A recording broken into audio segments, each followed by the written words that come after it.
প্রথমবারের মতো বরিশাল এসে বরিশালের মানুষের ভালোবাসায় সত্যি আমি মুগ্ধ।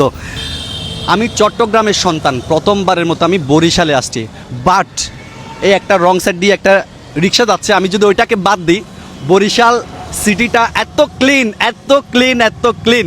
আমাদের চট্টগ্রাম শহরটাকে এরকম ক্লিন করা যাইতো না? যাবে। মানে এত পরিষ্কার, ক্লিন, এত সুন্দর সিটিটা।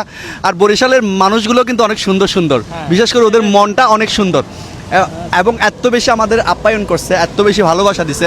সত্যি দাদু, মানে এক কথায় মানে মনে হচ্ছে আজকে চলে যাওয়ার পরে আবার ফিরে আসবো বরিশালের মানুষের টানে, তাই না?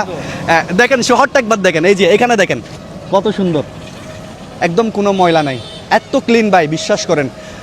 চট্টগ্রাম শহরের যে প্রাণকেন্দ্রগুলো আছে না, জিসির মোড়, আগ্রাবাদ, লালকান বাজার, প্রত্যেকটা ফ্লাইওভারের নিচে নিচে মাদকসেবীদের কারখানা। মাদকসেবীরা ফ্লাইওভারের নিচে আস্তানা গাড়ছে, বিভিন্ন ধরনের অনৈতিক কাজ করছে তারা।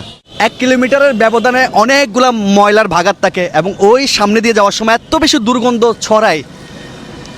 বলা হয় চট্টগ্রাম হচ্ছে বন্দর নগরী, কিন্তু বরিশালকে কি বলা হয় আমি জানি না আসলে। বাট বরিশাল এসে আমি মুগ্ধ। বরিশালের এই যে সুন্দর রাস্তাগুলো দেখেন, কত ক্লিন, কত পরিষ্কার। মানে আমি ওই দিক থেকে প্রায় 5-6 কিলো আসছি এদিকে, হয়তো বা আরও অনেক দূর যাওয়া যাবে, বাট সম্পূর্ণ রাস্তাটা এতটা ক্লিন, এতটাই গুছানো। আমার মনে হচ্ছে এখানকার পৌর প্রশাসক এই রাস্তাগুলোকে নিজের হাত দিয়ে মনে হয় সবসময় পরিষ্কার পরিচ্ছন্ন রাখে। আর বরিশালের মানুষদের প্রতি অনেক অনেক ভালোবাসা থাকবে। আপনারা যে পরিমাণ আমাদের প্রতি সম্মান দেখিয়েছেন, আমাদেরকে যেভাবে আপন করে নিয়েছেন এই অল্প কয়েকদিনের মধ্যে, আপনাদের ভালোবাসায় অনেক মুগ্ধ। হয়তো বা এখান থেকে চলে যাব, বাট আপনাদের স্মৃতিগুলো আমাদের মনে অনেক দিন ধরে থাকবে। বরিশালের বন্ধুরা ভালো থাকবেন, সুস্থ থাকবেন।